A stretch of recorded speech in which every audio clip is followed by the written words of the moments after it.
Dios los bendiga, soy el pastor Gilberto Gutiérrez de la Iglesia Bautista de México DF. Me da mucho gusto saludarlos en este día, lunes 12 de noviembre de 2018. Para los que no saben, este es el día de mi cumpleaños. Yo nací el 12 de noviembre de 1959, entonces estoy cumpliendo 59 años y estoy muy contento que el Señor me permita llegar hasta esta etapa de mi vida. Estoy a un año de llegar a la tercera edad, pero estoy muy contento y gracias a Dios por eso. Y gracias a todos los que me han escrito cosas de felicitación, les agradezco mucho. Muy bien, sabiduría práctica para ser feliz es lo que nos enseñan los proverbios de Salomón.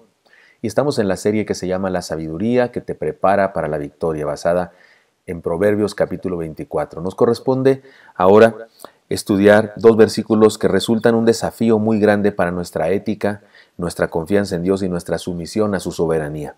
Nos pide que hagamos algo que nos parece que es nuestro derecho, alegrarnos de las desgracias de los enemigos.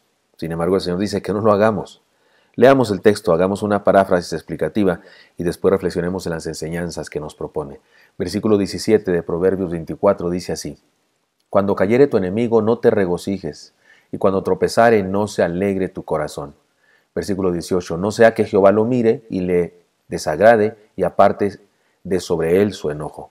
Paráfrasis: cuando alguien que te ha hecho daño sea derribado, no te alegres, y cuando se equivoque y le vaya mal, no te pongas contento, pues puede ser que Dios vea tu actitud y no esté de acuerdo, y puede ser que perdone a tu enemigo y lo bendiga. Reflexionemos en las enseñanzas que nos propone. Le llamaré así a esta enseñanza: escojamos ser diferentes.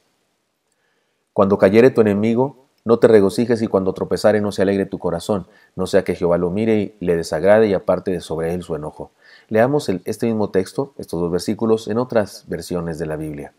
La Nueva Versión Internacional dice: no te alegres cuando caiga tu enemigo, ni te regocijes tu corazón ante su desgracia, no sea que el Señor le vea y no lo apruebe y aparte de él su enojo. La traducción de lenguaje actual dice: no te burles de tu enemigo cuando lo veas fracasar, ni te alegres de su desgracia. Si Dios te ve, no aprobará tu conducta y se enojará contigo. La Nueva Traducción Viviente dice: no te alegres cuando tus enemigos caigan, no te pongas contento cuando tropiecen, pues el Señor se molestará contigo y quitará su enojo de ellos. La versión que se llama La Palabra dice: cuando caiga tu enemigo, no te alegres ni tropieces. Si tropieza, no saltes de gozo, no sea que el Señor al verlo se moleste y deje de estar enojado con él. La Reina Valera contemporánea dice: no te alegres cuando caiga tu enemigo, que no se alegre tu corazón cuando él tropiece, no sea que el Señor lo vea y le desagrade y deponga su enojo contra él. Resulta difícil no alegrarse cuando aquellos que se han constituido nuestros enemigos sufren. Veamos, ellos nos han hecho sufrir, nos persiguen, desean nuestro mal, hablan mal de nosotros, nos han ofendido, pretenden dañar nuestra reputación y se alegran de nuestras desgracias. Y de pronto les va como en feria a ellos, les va mal a ellos. Y debemos permanecer como si nada, ni una sonrisita, ni un gozo, ni un aleluya, ni un se lo merecen. ¿Cuál es la lógica de esto que el Señor nos demanda? ¿Por qué nos pide el Señor eso? ¿Cuál es la lógica de esto? Es un asunto de principios, es un asunto de ética. Hagamos una lista de razones por las que no debemos alegrarnos en estas circunstancias o por las que debemos obedecer esta orden del Señor. Número 1, porque hemos sido llamados a ser diferentes. Tal vez esta es la más importante. Porque hemos sido llamados a ser diferentes. Ser cristiano esencialmente es ser distinto. La Biblia nos dice: no os conforméis a este siglo, sino transformaos por medio de la renovación de vuestro entendimiento, para que comprobéis cuál sea la buena voluntad de Dios, agradable y perfecta. Romanos 12:2. Hemos sido llamados a ser distintos, a ser santos, a no ser como el mundo, no a ser como el montón. ¿Qué hace la gente común, el ser humano común, cuando una persona sufre? Se alegra. Es más, hay quienes se alegran no solo de sus enemigos, hay quien se alegra incluso cuando su amigo le va mal. Porque hay como la tendencia a siempre sentirnos superior que otro, ¿no? A compararnos, ese afán por la competitividad. Es que hay gente a la que incluso se alegra cuando alguien que no es exactamente su enemigo. Bueno, Dios nos llamó a ser diferentes.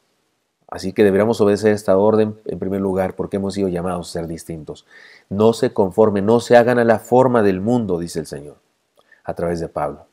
En segundo lugar, porque debemos vivir de una manera superior. No solamente distinta en el sentido de diferente, sino distinta en el sentido de superior. El Señor demandó de sus discípulos que vivieran de una manera más alta que los religiosos de su tiempo. Les leo. Dice Mateo 5:20. Porque os digo que si vuestra justicia no fuere mayor que la de los escribas y fariseos, no entraréis en el reino de los cielos. Y por el concepto que tenemos de los fariseos, casi todo el mundo se los imagina con cuernos y con cola, pero no, eran gente, la verdad es que eran gente intachable en su moral, en su ética. Trataban de vivir la ley de Dios hasta el punto de diezmar hasta de las hierbitas que había en su jardín.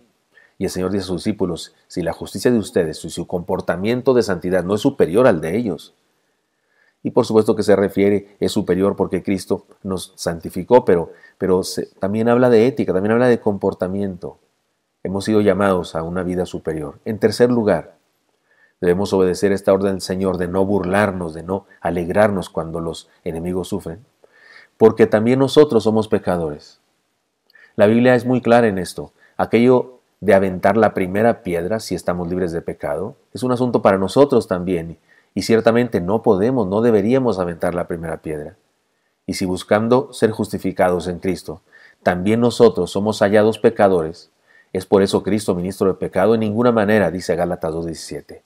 Pero la idea central que quiero que entendamos es esta, dice, y somos hallados pecadores. Es decir, porque también nosotros somos pecadores. También, puede ser que también nosotros hayamos hecho sufrir a alguien, le hayamos hecho experimentar dolor a alguien, y también ese alguien se va a alegrar cuando nosotros tengamos dolor, pues tal vez sí, será su boleto, pero no debemos hacerlo nosotros porque también nosotros somos pecadores. Número 4, porque también nosotros podemos experimentar tribulación. En ninguna parte de la Biblia se nos dice que estamos exentos de sufrir o de tener problemas.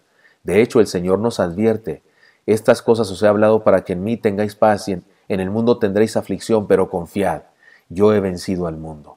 Juan 16:33. El Señor nos advierte que tendremos sufrimientos y que cuando suframos otros se burlarán de nosotros entonces también. Número 5. ¿Por qué debemos obedecer esta orden de no burlarnos, de no alegrarnos cuando alguien sufre, un enemigo sufre?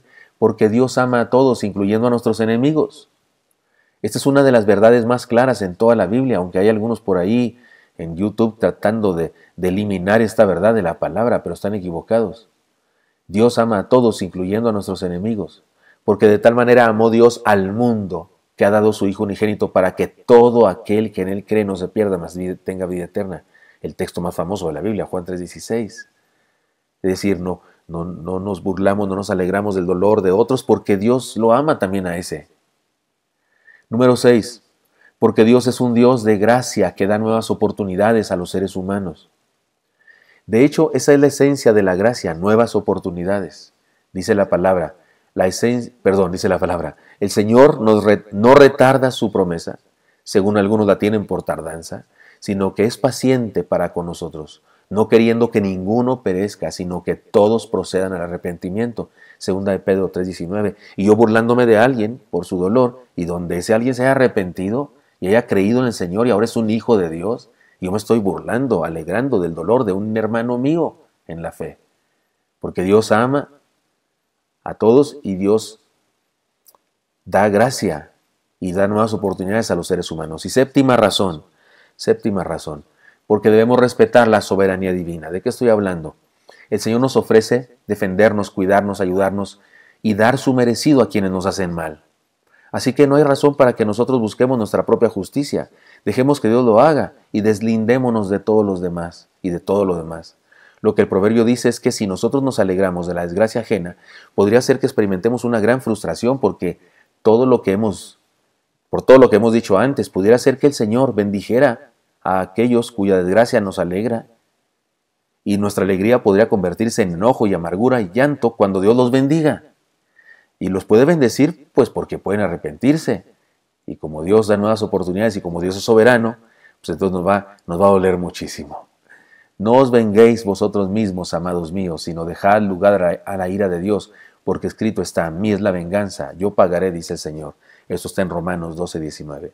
Así que seamos sabios, seamos diferentes y dejemos que Dios nos bendiga, sin que nos ocupemos nosotros de nuestros detractores. Espero que esto sea útil para usted y me encantaría encontrármelo el día de mañana. Hasta pronto.